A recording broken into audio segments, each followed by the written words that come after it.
ప్రియమైన సహోదరి సహోదరులారా, మీకు శుభవార్త. 2025 సంవత్సరంలో మొత్తం 365 అంశాలను మీతో పంచుకోబోతున్నాము. జనవరి 1వ తేదీ నుండి ప్రతిరోజు ఒక అంశము మరియు దానికి సంబంధించిన వాక్యమును పంచుకుంటాము. దయచేసి ఆ వాక్యములను వినండి, ధ్యానించండి మరియు ఆశీర్వదించబడండి. దయచేసి సబ్స్క్రైబ్ చేయండి మరియు మీ స్నేహితులతో పంచుకోండి. ధన్యవాదాలు.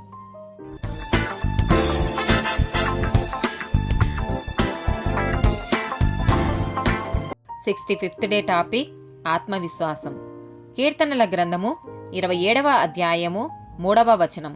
నాతో యుద్ధం చేయుటకు దండు దిగినను నా హృదయము భయపడదు. నా మీదికి యుద్ధం రేగినను దీనిలో నేను ధైర్యము విడవకుందును. సామెతల గ్రంథము 3వ అధ్యాయము 26వ వచనం.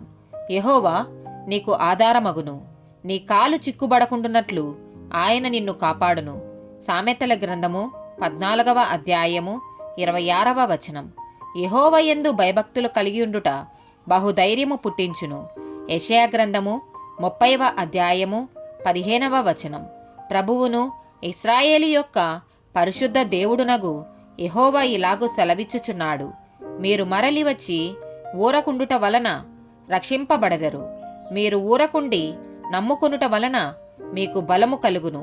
గలతీలకు రాసిన పత్రిక 6వ అధ్యాయము 9వ వచనం.